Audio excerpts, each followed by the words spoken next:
Okay, the title of the class is Building the Beit HaMikdash One Stone at a Time, Practical Takeaways from Tisha BeAb. Would you believe me if I told you that I made this painting blindfolded by randomly dipping my paintbrush in different colors and splattering it on the canvas? No, you wouldn't. This painting was clearly done by a professional artist who calculated each and every color in its perfect place. The same goes for the next two pictures. There's no way this detail and beauty was done by chance. There was a deliberate and masterful artist. Now I want to go on to this Mishnah. Chamisha Devarim ad'u et avotenu b'shiv'a asar b'tamuz, v'chamisha b'tish'a BeAb. B'tish'a BeAb nigzar al avotenu, שלא ייכנסו לארץ, וחרב הבית בראשונה ובשנייה. ונלכדה בתר נחרשה העיר, משנכנס אב ממתין בשמחה. So the Mishnah is outlining 5 different tragedies that occurred on the 9th day of the month Av. And there's more. The expulsion of Jews from England and Spain, and the deportation of Jews from the Warsaw Ghetto, all on the 9th day of Av. Is something peculiar here?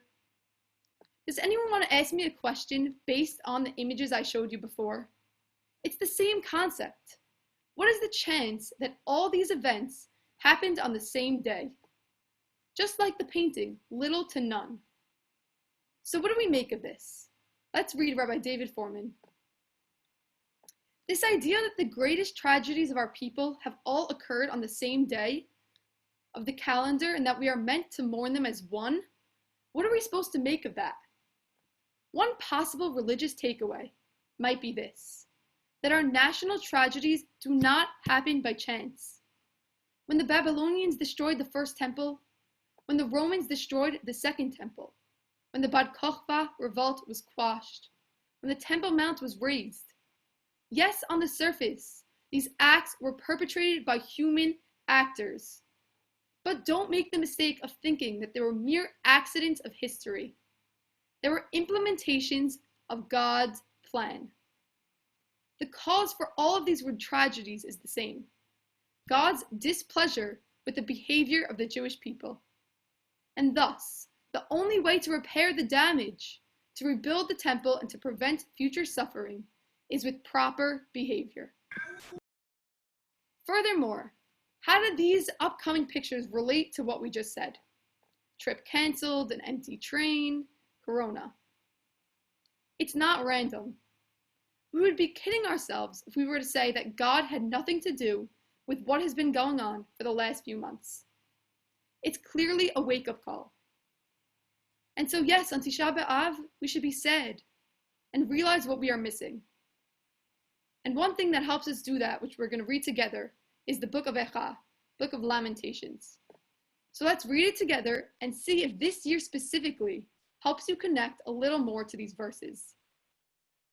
Alas, lonely sits the city, once great with people.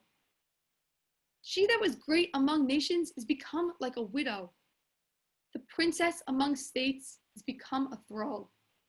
Bitterly she weeps in the night, her cheek wet with tears. There is none to comfort her of all her friends. All her allies have betrayed her. They have become her foes. Zion's roads are in mourning, empty of festival pilgrims. All her gates are deserted. Her priests sigh, her maidens are unhappy. Her enemies are now the masters. Her foes are at ease, because the Lord has afflicted her for her many transgressions. All the precious things she had in the days of old Jerusalem, taken away. Jerusalem has greatly sinned. Therefore, she has become a mockery. She can only sigh and shrink back. The foe has laid hands on everything dear to her. She has seen her sanctuary invaded by nations. All her inhabitants sigh as they search for bread. They have bartered their treasures for food to keep themselves alive. fire down into my bones. He hurled me backward. He has left me forlorn in constant misery. The yoke of my offenses is bound fast, lashed tight by his hand, imposed upon my neck. It saps my strength. Jerusalem has become among them a thing unclean. The Lord is in the right, for I have disobeyed him. Hear, all you people, and behold my agony. My maidens and my youths have gone into captivity. See, O Lord, the distress I am in. My heart is in anguish. I know how wrong I was to disobey. Outside the sword deals death. Indoors, the plague. Let all their wrongdoings come before you, and deal with them as you have dealt with me. For all my transgressions, for my sorrows are many, and my heart is sick. Corona has helped me relate to these pesukim.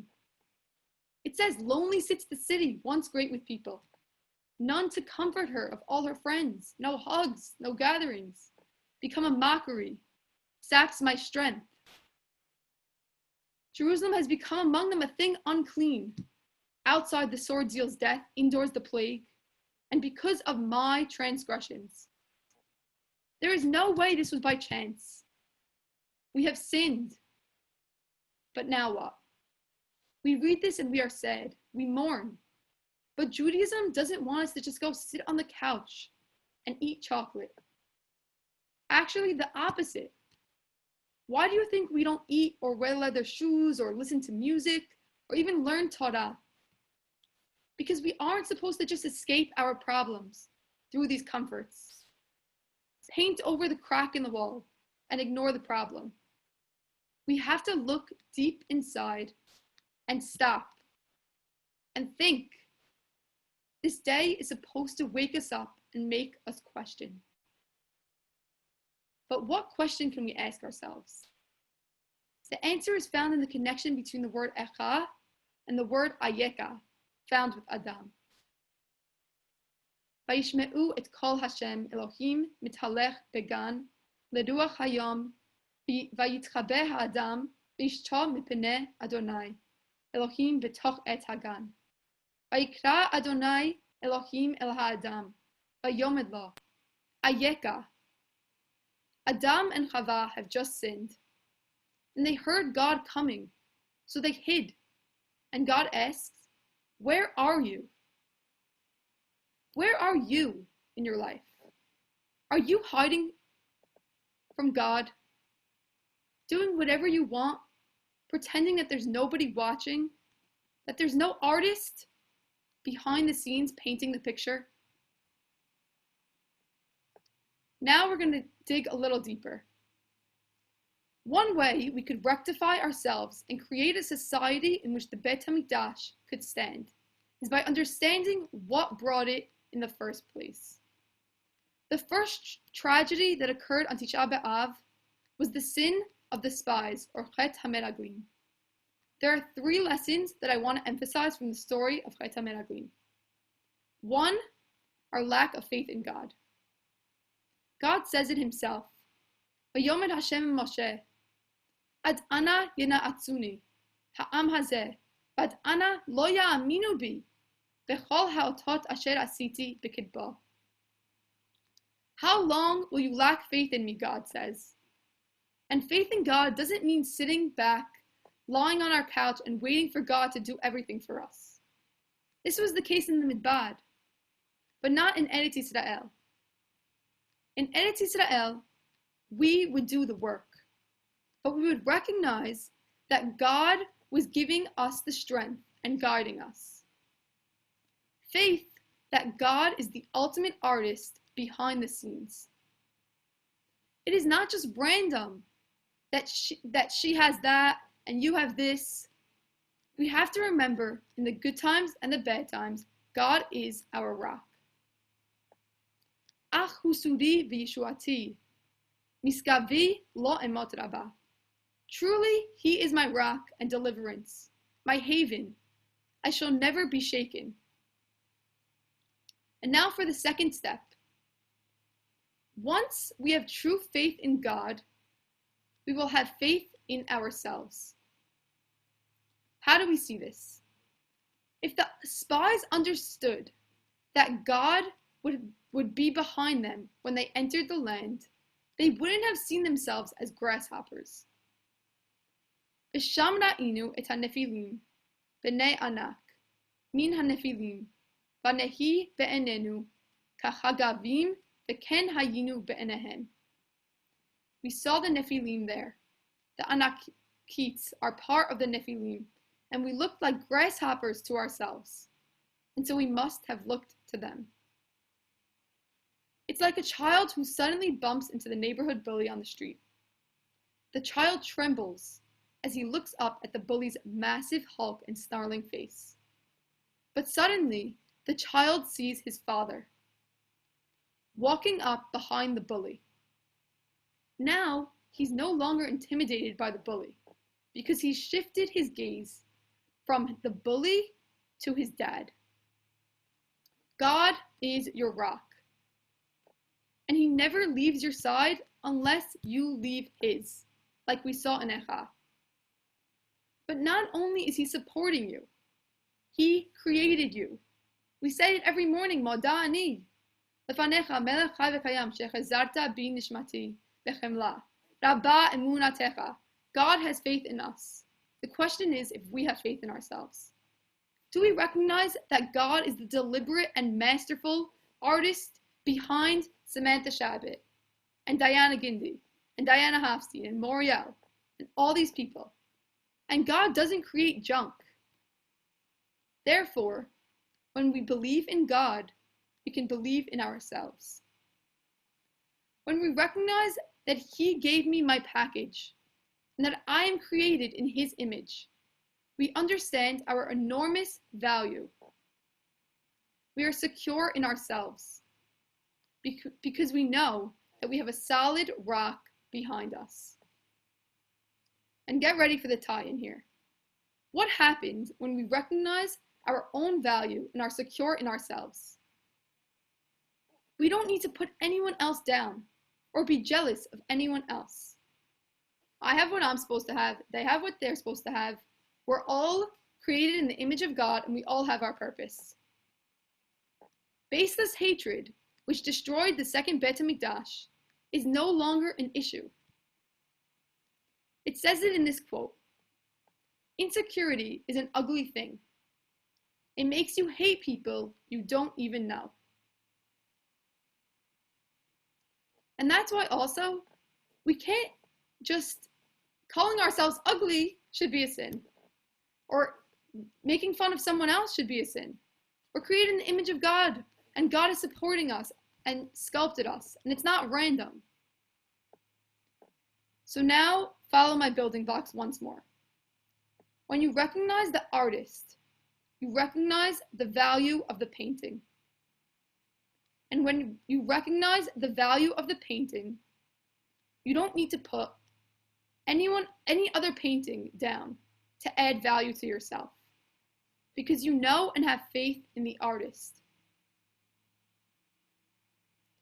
So now get ready to make it practical, so that Tisha BeAb is not just another year or moment of inspiration wasted.